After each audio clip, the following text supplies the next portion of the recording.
Everyone knows where the word gypsy comes from, Egypt. Everyone is wrong. For roughly 500 years, that word carried an assumption nobody bothered to check. Wandering penitents from the Nile, exiled for some ancient sin, drifting across Europe as living relics of Egyptian myth. It wasn't folklore in the harmless sense. It was law. In 1530, King Henry VIII signed the Egyptians Act, a piece of English legislation that treated an entire people as an immigration problem rooted in a country they had never set foot in. Anyone identified as Egyptian already living in England was ordered to leave within 16 days. Stay past that, and the punishment was imprisonment, seizure of property, sometimes worse. That single law is a snapshot of something much bigger. For nearly 5 centuries, European legal systems, folk tradition, and fine art all treated Roma origins as an open question, and usually a hostile one.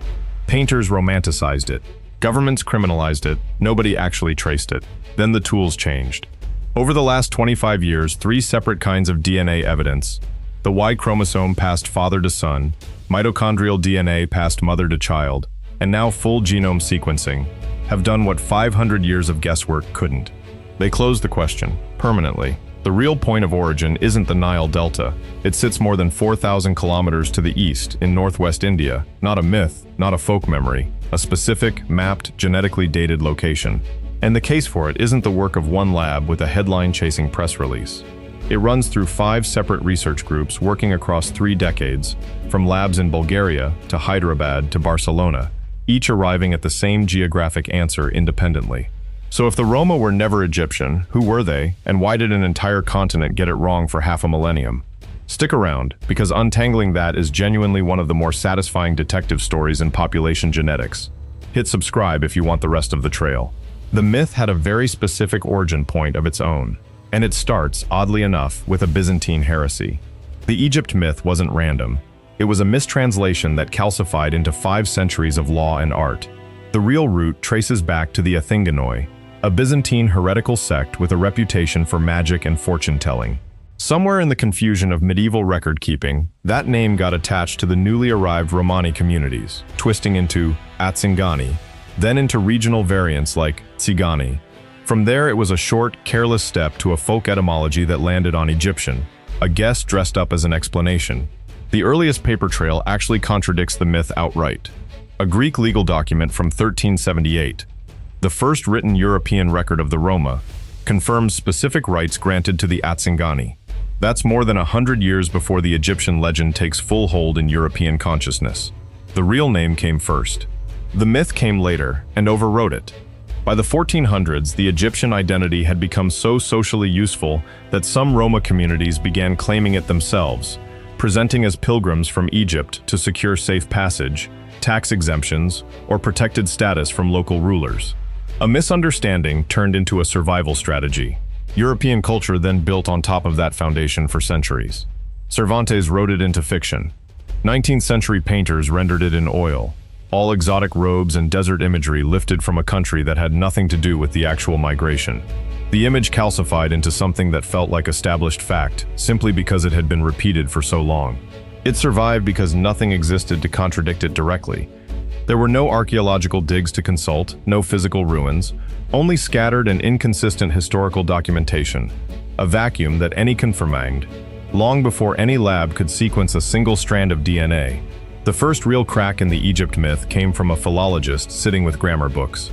Pott was among the first linguists to systematically trace Romani dialects back to their actual roots, and those roots led not to North Africa but to North India. He was working with sentence structure, verb conjugation, core vocabulary, the kind of evidence that doesn't care about folklore or 5 centuries of repeated assumption. Even the self-designation carries the clue.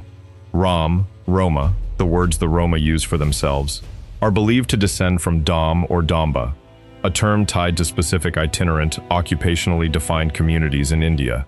Not a borrowed label handed down by outsiders, their own name for themselves. The grammar backs it up at a structural level. Romani shares deep affinities with Punjabi, with Rajasthani, with other Indo-Aryan languages native to the northwest of the subcontinent. Not surface similarities, but the kind of underlying structural connection that only comes from genuine shared ancestry. This linguistic case was built and largely accepted over a century before genetic testing existed. Put plainly, genetics didn't invent the Indian origin idea. It arrived generations later simply to test something linguists had already argued convincingly. The vocabulary itself works almost like sediment in rock. Persian loanwords sit in one layer, Armenian borrowings sit above that. Greek and Slavic influences layer in above rakes. If one single study closed the case, this is it. Rai and colleagues published their findings in 2012 in PLOS One, and the scale of it dwarfed everything that came before. A dataset built from more than 10,000 global samples. This wasn't a small regional survey. It was a phylogeography study designed to pin down an answer with real statistical weight behind it. Their target was haplogroup H1A1A-M82, a Y chromosome marker already known to run at high frequency through Roma populations across Europe. What made this study different was the comparison set. 214 distinct ethnic groups within India itself, sampled and cross-referenced in more granular detail than any prior attempt at answering this question. The result upended a few romantic assumptions along the way. Older folk theories like to imagine the Roma descending from noble or warrior lineages, exiled soldiers or displaced royalty. The genetic match tells a different story entirely. The closest population fit wasn't an elite caste at all. It was scheduled caste and scheduled tribe communities of northwestern India, among the most marginalized groups on the subcontinent then and now. There's a grim symmetry there. A population that would go on to face centuries of discrimination in Europe traces its roots to communities already facing discrimination at home. This was also the first study, led by an international team working out of CCMB in Hyderabad, to name a specific South Asian source population rather than gesturing vaguely at India as a whole. And buried in the statistics was a number that would keep reappearing. The team calculated a founder lineage age of 1,405 years before present, give or take 688 years. On its own, that's just one estimate from one method. But this particular figure wouldn't stay isolated for long. Later labs, running completely different genome-wide techniques, would land remarkably close to that same era. Y chromosome data can only ever tell half the story. It passes father to son, which means the maternal line needed a completely different kind of evidence. Mitochondrial DNA, passed mother to child, and that's exactly what Gresham and colleagues sequenced back in 2001 for BMC Medical Genetics. Their sample size was unusual for the time, 275 individuals, spread across 14 distinct Romani populations. That kind of breadth mattered, because a single isolated population showing an Indian marker could be dismissed as a fluke. 14 populations showing the same pattern is much harder to wave away. On the paternal side, the Indian-specific Y haplogroup, labeled VI68NAM82 at the time, turned up in every single one of those 14 populations, accounting for 44.8% of all Romani Y chromosomes sampled, nearly half. The maternal data matched the pattern. Asian mtDNA haplogroup M appeared across all 14 populations too, making up 26.5% of female lineages tested. Later research pushed the resolution further, identifying specific Indian origin subtypes, M5A1, M18, and M35B, still circulating through Roma communities scattered across Europe today. Here's the detail that mattered most to skeptics at the time. This wasn't one lucky population showing a shared marker by coincidence. It was consistency across 14 separate, geographically scattered groups, on both the paternal and maternal line independently. Two entirely separate inheritance systems, tracing through completely different biological mechanisms, recorded across communities separated by centuries and thousands of kilometers of European geography. And they told the same origin story anyway. Y chromosome and mitochondrial DNA each trace exactly one lineage out of thousands carried in a genome. Useful, but narrow. The real leap forward came when researchers stopped sampling single threads and started sequencing the whole fabric. That leap arrived with Mendizabal and colleagues in 2012, publishing in Current Biology. Their study pulled genome-wide SNP data from 13 separate Romani groups scattered across Europe, Bulgaria, Hungary, Spain, Lithuania, Ukraine, and beyond. This wasn't one regional sample standing in for the whole population. It was continent-spanning genomic coverage. Their central conclusion settled a debate that had lingered for years. The entire European Romani diaspora traces back to a single founder population, not several independent migrations converging by coincidence, as some earlier theories proposed, but one shared point of departure. That founder population, according to the genome-wide data, originated in north or northwestern India roughly 1,500 years ago. Notice how close that sits to the earlier Y chromosome estimate, two entirely different methods, run by different teams, landing on nearly the same era. The model built from this data describes something specific: a severe founder event bottleneck during the initial departure from India, followed by a period of rapid demographic expansion once the population became established in Europe. This detail matters. It wasn't a slow, steady trickle of individuals crossing continents over generations. It was a small, tight founding group, genetically narrow, easy to track precisely because it was so constrained, and its descendants then multiplied dramatically once settled. That founder group didn't stay one population for long. Inside Europe itself, it split again. Buried inside Mendizabel's own genome-wide data was a finding the team hadn't fully expected. Not every European Romani group descended equally from the original Indian founders. Something else was happening in between. The Bulgarian Romani population stood out immediately in the statistics. Across every single one of 12 possible pairwise comparisons run against other European Romani groups, it scored a Bayes factor greater than 1.5, a consistent statistical signal marking it as a secondary founder population in its own right. That result supports what researchers now describe as an out-of-Balkans dispersal model. The implication is direct. Many European Romani groups today don't trace straight back to India as a single unbroken line. They trace back to a second, separate bottleneck event that happened after the population had already arrived and settled in the Balkans. Put together, that means two founder events sit stacked on top of each other in the genetic record. First, India to the Balkans, the original departure. Then the Balkans outward to the rest of Europe, a second narrowing, a second small founding group branching out from there. This double bottleneck explains a pattern that shows up clearly in modern diversity data.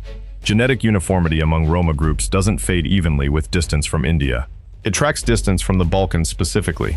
Populations settled furthest from that Balkan hub show the strongest founder effect signatures, the opposite of what a single, straight-line migration model would predict. Most popular retellings picture one long walk out of India, ending somewhere in Western Europe. The actual genetic record describes something more layered. Two separate narrowings, one after the other, rarely mentioned outside the specialist papers themselves. The Balkans weren't a waypoint on this journey. Genetically, they were a second point of origin. The next major advance didn't ask where the founding population came from. It asked something more precise. Exactly when did that population start mixing with Europeans? Morjani, Patterson, and their colleagues took on that question in 2013, publishing in PLOS 1. Their method relied on linkage disequilibrium, essentially measuring how genetic segments break apart and recombine over generations, which lets researchers calculate elapsed time with real mathematical precision rather than rough estimation. Their headline figure, present-day Roma carry roughly 80% West Eurasian ancestry, a blend combining European genetic material with a residual South Asian component still detectable underneath it. More specific than the ancestry percentage was the timing. The team dated the point where South Asian ancestors began substantially mixing with European populations to approximately 850 years before present. That places the admixture event squarely in the medieval period, lining up directly with historical records of arrival in the Balkans. The study went further, identifying Eastern Europe specifically as the major source region contributing the European ancestry component found in Roma genomes today. And on the South Asian side, the same answer surfaced yet again. Northwest India confirmed as the dominant source of that half of the ancestry. Step back and look at what's actually accumulated by this point. 3 separate studies, 3 completely independent statistical approaches: Y chromosome phylogeography, genome-wide founder modeling, and now linkage disequilibrium admixture dating. 3 different research teams working with 3 different mathematical toolkits, none of them simply repeating the other's work. 3 labs, 3 different mathematical tools, the same 800 square kilometers of Northwest India, every single time. Take the statistics away for a moment and follow the actual ground this migration covered.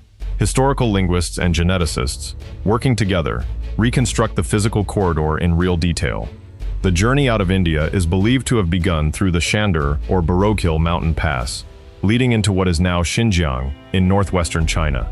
From there, the route tracked the Silk Road, the same corridor that had spent centuries moving silk, spices, and ideas between South Asia, East Asia, and the Mediterranean world.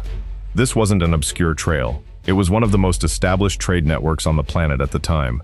The path continued through ancient Persia, and that stretch left a permanent mark still audible in Romani speech today. Persian loanwords embedded directly in the vocabulary, absorbed during however many generations the group spent moving through that region. From Persia, the route led into southern Georgia, and then into an Armenian-speaking region centered on the city of Trebizond. That stretch of the journey left its own linguistic fingerprint, a distinct Armenian layer folded into Romani that never fully disappeared, even after the migration moved on. What makes this reconstruction possible at all is the way those linguistic layers stack. Persian vocabulary sits underneath Armenian vocabulary. Armenian sits underneath Greek. Each layer was absorbed in sequence, and each one stayed put once the group moved on to the next region. Nothing overwrote what came before. Linguists can read that stack the same way a geologist reads sediment, layer by layer, oldest at the bottom. The final stretch before reaching Europe was entry into the Byzantine Empire, arriving by way of Anatolia, the last leg of a journey that had already crossed a mountain pass, a desert trade route, and 3 separate linguistic zones. Every loanword sitting in modern Romani is a fossil. Line them up in the right order, and the vocabulary itself becomes a route map. No physical map required. The Byzantine Empire is where this story stops being purely linguistic reconstruction and starts becoming written history. The earliest solid documentation is that 1378 Greek legal document confirming specific rights for the Atzingani. That single record predates most popular timelines by roughly a century. The point where casual retellings assume the Roma simply appeared in Europe is already 100 years too late. That word, Atzingani, is the direct root of Gypsy itself. The Athinganoi were a Byzantine heretical sect with a reputation for magic and divination, and somewhere in the confusion of medieval record-keeping, their name got attached to the newly arrived Romani communities by mistake. A clerical error, essentially, that calcified into folklore and then into law.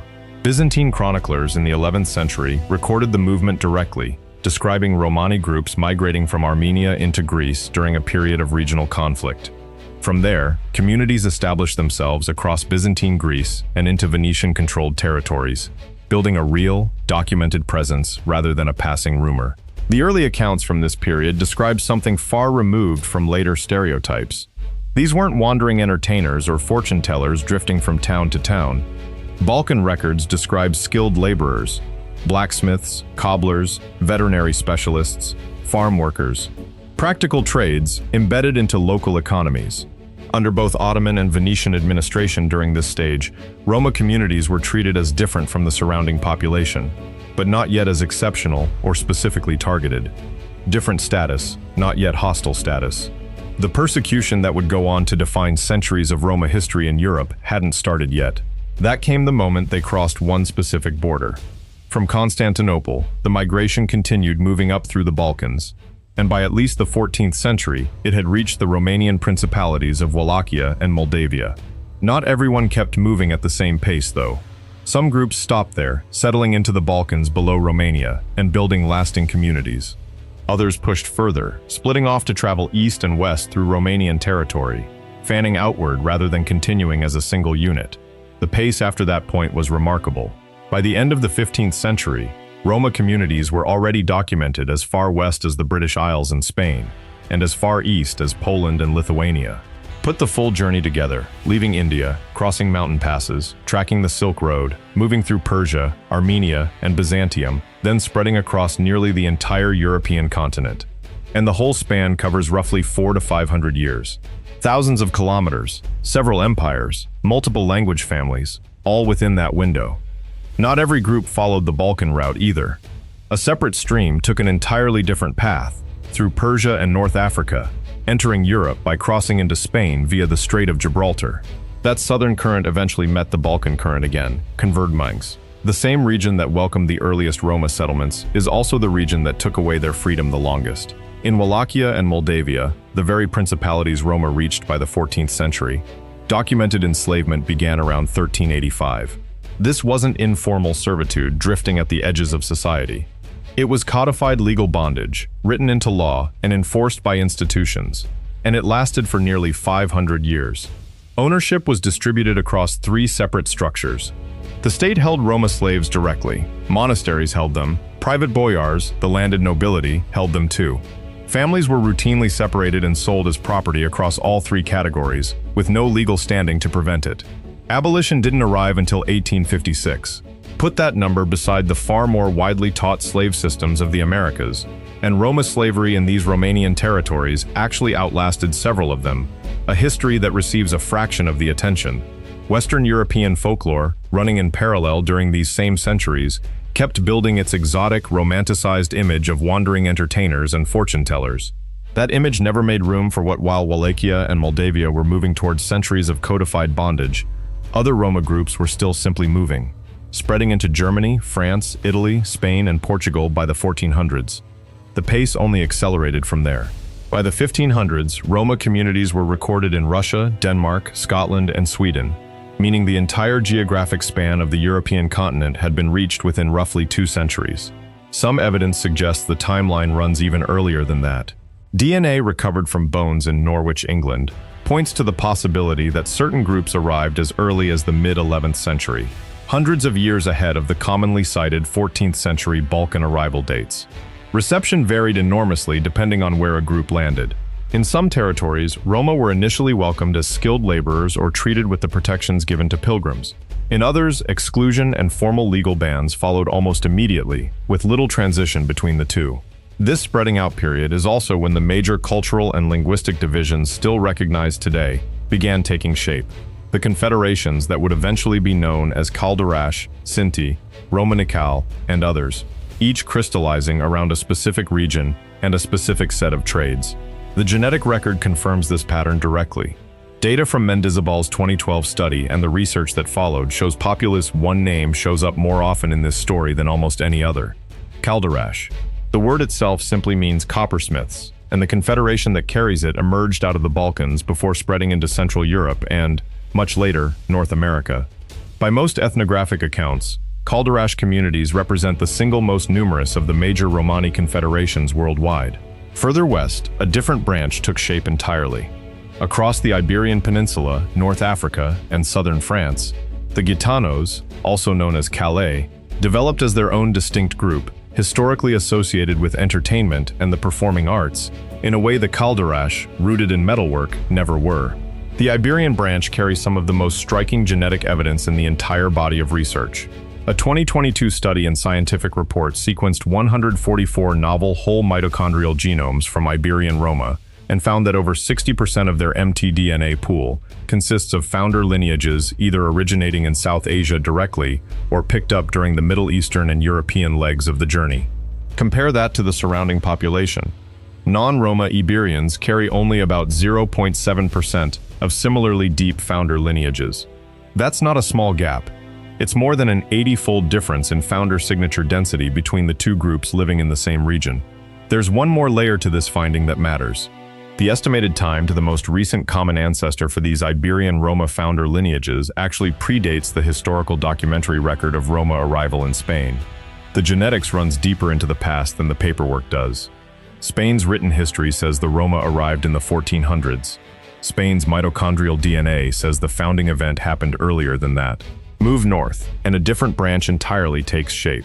In Alsace and surrounding regions of France and Germany, the Manouche, also known as Sinti, formed as their own distinct cultural and linguistic group, a community later reduced by popular culture into the stereotype of itinerant showmen and circus performers.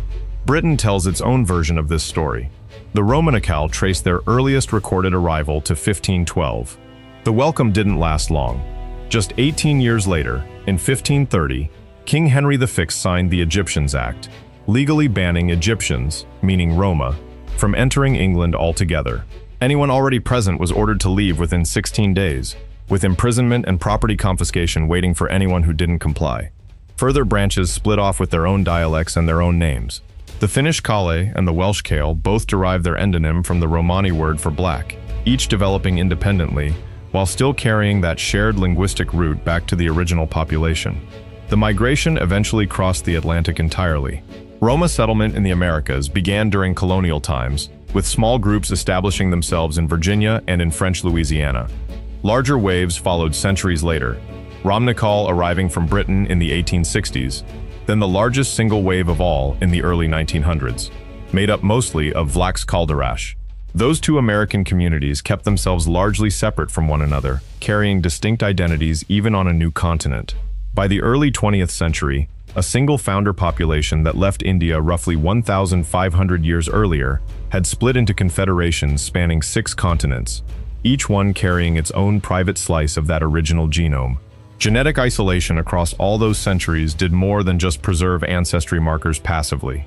It concentrated something else entirely: private founder mutations for specific inherited diseases, many of them found almost nowhere outside Roma populations.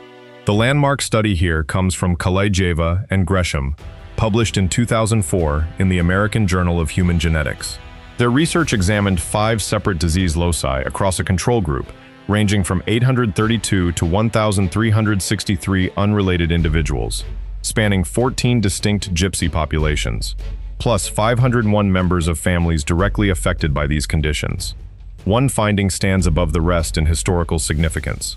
The congenital myasthenia 167del-G mutation turned out to be genetically identical between Gypsy chromosomes and Indian and Pakistani chromosomes. Researchers at the time described this as the strongest direct molecular proof of Indian origin available. Stronger, in a sense, than the earlier Y chromosome or mitochondrial work, because this wasn't a general lineage marker. It was a specific disease-causing variant, identical down to the single deleted base pair, shared between 2 populations that had been geographically separated for roughly 1,000 years. The same study also revealed something that complicates the idea of Roma as one uniform population. Mutation frequencies and haplotype patterns varied dramatically between different Roma groups tested. In practice, this means the Roma aren't a single genetically homogeneous body of people. They're a founder population that has since split into multiple, socially distinct sub-isolates, each carrying its own particular mix of these founder mutations at different rates. Population estimates drawn from this same disease genetics literature range between 8 and 10 million across Europe, climbing as high as 14 million worldwide. A single deleted letter in a single gene, 12,067 del-G, carried the same signature across 2 populations separated by a continent and 1,000 years. 4 specific disorders turned this genetic record into something closer to a medical atlas of the entire diaspora. Limb-girdle muscular dystrophy type 2C, caused by the gamma-sarcoglycan C283Y mutation, produces a strikingly uniform clinical presentation across affected Roma families. The same disease, behaving the same way, in France, Spain, Italy, Germany, Portugal, and Bulgaria alike. Galactokinase deficiency tells a narrower story. Caused by a specific GALK1P28T founder mutation, it leads to infantile cataracts, and it concentrates almost exclusively within Vlach's Gypsy communities specifically. A single subgroup carrying a mutation the wider Roma population largely doesn't. Congenital cataracts facial dysmorphism neuropathy syndrome, known as CCFDN, was mapped precisely to chromosome 18q-TER. And cases have been documented in Bulgaria, Romania, Hungary, and even the United States, carried along wherever affected families eventually settled. 2 more disorders were named directly after the Bulgarian towns where researchers first characterized them: hereditary motor and sensory neuropathy, LOM, and Rus. Both were independently traced across Bulgaria, Italy, Slovenia, Germany, Spain, France, Romania, and Hungary, the same 2 mutations, surfacing again and again in country after country. None of this spread randomly. Each founder mutation moved specifically along the same paths Roma communities themselves migrated and settled, effectively stamping the diaspora directly onto a medical record. The disease showed up precisely where the people did, every time. By 2001, the pattern had become significant enough that researchers convened the 91st workshop of the European Neuromuscular Center, specifically to coordinate international findings on these Roma-specific disorders. Follow the DNA of a single disease mutation across a map of Europe, and you've redrawn the Romani migration route without opening a single history book. Older studies relied on fragments, a single lineage, a single mutation. By 2020, the technology had caught up enough to test the whole picture at once, and it didn't overturn a thing. Bianco and colleagues, publishing that year in Molecular Biology and Evolution, confirmed the same pattern using updated genomic methods: a recent common origin, a reduced founding population size, and marked subsequent admixture, all 3 factors jointly shaping every European Roma genome examined. The 2022 Iberian mitogenome study reinforced it again, from a completely different angle entirely, sequencing whole mitochondrial genomes rather than relying on the older marker-based approach that earlier studies had depended on. Line up every methodology used across this entire body of research. Y chromosome analysis, mitochondrial DNA, genome-wide SNP arrays, disease locus haplotyping, full mitogenome sequencing, and the conclusion has held steady for more than 2 decades. No new technology arrived and overturned the Indian origin findings. Each one simply added resolution, narrowing the source region step by step, from South Asia broadly, down to Northwest India specifically, down further still to scheduled caste and scheduled tribe populations in that exact region. The timelines converge just as tightly. Language reconstruction, Y-DNA dating, genome-wide admixture dating, and historical arrival records in the Balkans all cluster around the same 800 to 1,500 year window, independently of one another. It's rare for a historical question to get answered by 5 completely separate scientific fields: linguistics, Y chromosome genetics, mitochondrial genetics, genome-wide population genomics, and clinical disease genetics, landing on the same point on a map without ever coordinating with each other. 5 different scientific disciplines, one shared answer. Northwest India. This isn't just history sitting quietly in old research papers. It's a living population today. Current estimates place the Roma at 10 to 12 million people across Europe alone, making them the continent's largest ethnic minority, with global figures reaching as high as 14 million once communities outside Europe are counted. The confederations formed during that centuries-long dispersal are all still here, still distinct, still culturally and linguistically recognizable. Calderash, Gitanos and Calais, Sinti and Manouche, Romani Calais. Each one carries its own genetic signature, and every single one of those signatures traces back to the same founding population that left Northwest India roughly 1,500 years ago. The discrimination woven into this history never fully disappeared either. It began, at least in written law, with the Egyptians Act of 1530, and it persisted through enslavement in Wallachia and Moldavia that didn't end until 1856. Anti-Roma sentiment, often referred to specifically as anti-Ziganism, remains a documented, named form of prejudice across modern Europe today, not a relic confined to old legal texts. What's changed is the evidence available to correct it. The scientific record, spanning linguistics, genetics, and documented history, now stands in direct, evidenced contradiction to 5 centuries of Egyptian wanderer mythology. A misheard Byzantine sect name, repeated and calcified across generations of folklore and law, has been replaced by something far more precise. A dated, multidisciplinary origin story running from specific caste populations in northwest India to specific towns across present-day Europe. The myth took 5 centuries to build. The DNA took 25 years to take it apart. So here's where all of it actually lands. A journey that began with a mountain pass into Xinjiang, that tracked the Silk Road through Persia, that picked up Armenian and Greek vocabulary along the way through Byzantium. That journey ends, in the genetic record, at the doorstep of scheduled caste and scheduled tribe communities in northwest India.